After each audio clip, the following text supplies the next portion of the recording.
प्रभु जब अपनी शक्तियों का प्रकाश करते तो लगता है कोई त्रिभुवन में जिसकी रक्षा नहीं कर सकता, उसकी रक्षा के लिए मां भवानी दुर्गा अपना भयानक रूप धारण करके महिषासुर आदि दैत्यों का मर्दन करती है।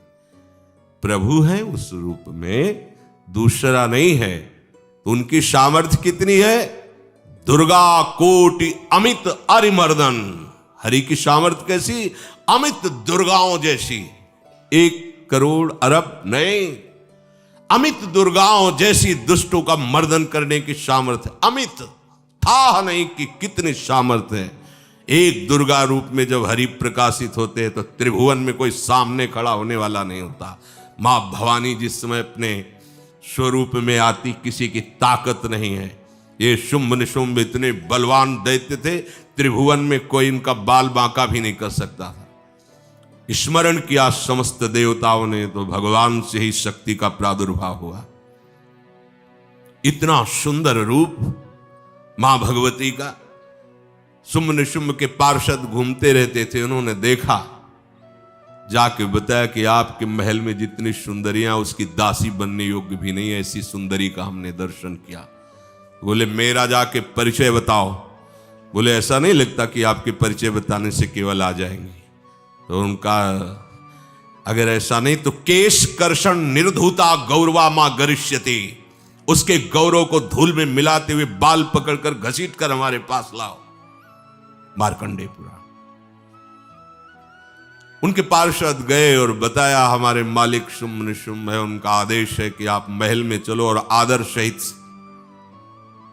अगर आप ऐसा ना करती हैं तो मैं आपका निरादर करते हुए बाल पकड़कर घसीटते हुए ले जाऊंगा। देवी जी ने मुस्कुरा दिया और कहा अपने मालिक से कह दो जाकर के कि हम उसी की आज्ञा पालन करती जो हम पर युद्ध में विजय प्राप्त कर ले।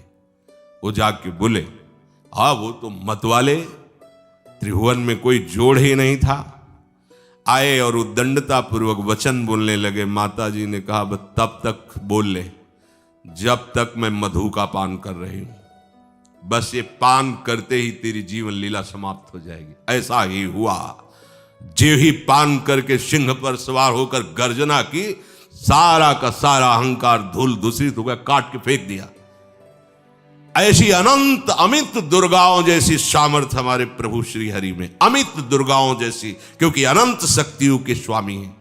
उनकी लीला में क्यों में हो? अरे वो जब करुणा करते हैं, अपनी महिमा से उतरते हैं, तो भक्त जब ऐसे कर देता है तो डरप जाते हैं। माधवदास बाबा ने कहा नहीं चलना तुम्हें ब्रज में, हम तुम्हारी कहां तक सेवा देखेंगे, तुम्हें बाल भोग राजभोग। बाबा जी हैं, कभी मिला कभी यहीं रहो। वो बाबा आपके बिना नहीं रह सकते। दोबारा बोल नहीं पाए जगन्नाथ। ये सुन करके हृदय बलिहार होता है। ओ ऐसे सामर्थ्यशाली प्रभु अपने भक्त के प्रेम प्रणय पर भी कितना डरते हैं। ये भक्त नाच पड़ता है। ये कुतर्क की, संशय की वृत्ति यहां प्रवेश नहीं करती। दुर्गा कोटि अमित अरिमर्दन, अमित गिनती नहीं ऐसी अनंत दुर्गाओं जैसी शक्ति हमारे प्रभु में विराजमान है। शक्र कोटि सत सरिष विलासा, आहा अरबों इंद्र जैसा विलास प्रभु में। अरबों, एक इंद्र त्रिभुवनपति है, अरबों इंद्र के समान प्रभु का ऐश्वर्य है।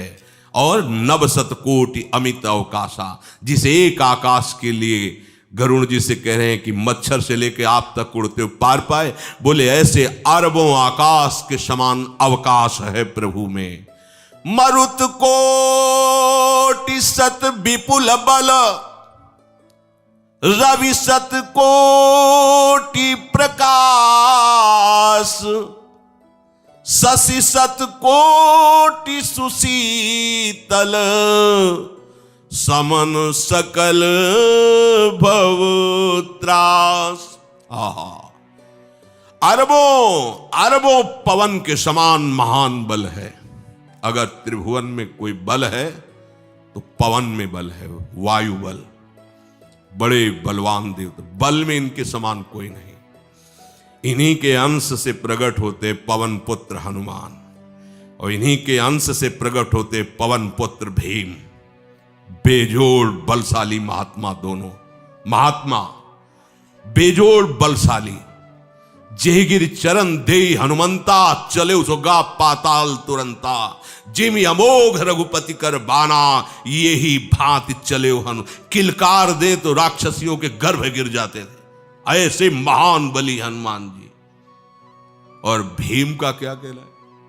जब ये देव पुष्प उड़ करके आया और द्रौपदी जी को दिया गया, तो द्रौपदी जी ने कहा इसका जोड़ होना चाहिए, इस पुष्प का। सबसे कहा पर किसी ने नहीं सुना। भीम ने कहा कहीं भी मिलेगा मैं इससे लाएंगे। ऋषियों ने समझाया कि आगे मत बढ़ो, ये यक्षों की भूमि है, युद्ध हो जाएगा और तुम्हें तैयारी करनी है हस्तिनापुर के लिए, और तुम इधर। वो सब दिव्य हैं, पवन पुत्र हैं। किसकी मां ने अपने वेग को बढ़ाया तो महाभारत में पढ़ के देख लो, इनके चलने के वेग से वृक्ष उखड़ उखड़ कर गिर रहे थे। ऐसे जब चल रहे थे तो चलने के वेग से वृक्ष उखड़ जाते थे भीम के। तो हनुमान जी ने सोचा किसी के समझाए तो समझेंगे नहीं, तो आगे पवन पुत्र ही बैठ गए, बूढ़े बानर का वेश लेकर, लंबी पूंछे से। मार्ग में मर्यादा है, किसी पशु को भी नहीं लांघना चाहिए। विवेकवान उपासक ऐसा नहीं कि कोई सो रहा है पशु भी आप उसे लांघ जाए, ऐसा नहीं। जो विवेक है, जो मर्यादा है, वैसे किसी सोते हुए को लांघना नहीं चाहिए। उन्होंने कहा है वृद्ध बानर ये अपनी पूंछ हटा ले और मार्ग दे दे, इस समय मैं विशेष कार्य के लिए जा रहा हूं। तो उनका जब कह ही दिया है वृद्ध, तो आप समझ ही रहे होगे कि वृद्ध में क्या ताकत होती। अब मेरी ताकत पूंछ हटाने की नहीं रह गई है, आपने तो वृद्ध ही कह दिया है, तो आप समझ रहे हो ना, आप पूंछ हटा लीजिए। कहा हमारी आज्ञा की अवहेलना करे, ऐसे उठी नहीं, दोनों हाथ लगाया, नहीं उठी, पूरी ताकत लगा दी। पवन पुत्र भीम की पूरी ताकत लग गई, पूंछ जरा से भी नहीं। हाथ जोड़ के खड़े बोले हम समझ गए हमारे बड़े भ्राता आप हनुमान जी हैं, क्योंकि ऐसा कोई बानर सृष्टि में पैदा नहीं हुआ कि मैं उसकी पूंछ ला हिला सकूं। मैं समझ गया। तो मुस्कुराए और बैठ के बोले हमारी आज्ञा मानो, इस मार्ग में मत जाओ, ये देव मार्ग है। ऐसे ऐसे सिद्ध हैं कि आपका अपराध बन जाएगा, आप शाप से युक्त हो जाएंगे, इसलिए मैं आपको मना। बोले प्रभु जब आप कृपा करके आए हो तो हमें वो रूप दिखा दो जो लंका में आपने रूप दिखाया। बोले मत उस बात की चर्चा करो, रहने दो। बोले प्रभु एक बार देखना चाहता हूं कि मेरा बड़ा भाई कितना बलवान है। हनुमान जी ने कहा फिर देख लो। कनक भूधरा कार शरीरा, समर भयंकर अति बल। कांप गए भीम जी, हाथ जोड़ बोले भैया नीचे। स्वर्णिम कांति, वो भयानक उनका रुद्र रूप, कांप गए भीम, कांप गए।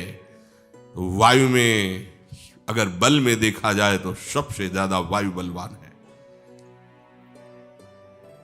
भगवान कैसे है?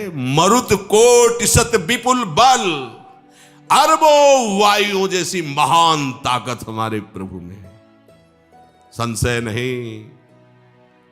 वो अगर छोटी सी कार्य के लिए सहयोग लेते हैं, ए उठवा दो, ऐसा करो, भक्तों के साथ वो विनोद करते हैं, लीला करते हैं, नहीं उनमें बल कितना है। ऐसे पवन पुत्र हनुमान जिनके चरणों को ऐसे गोद में लिए रहते हैं।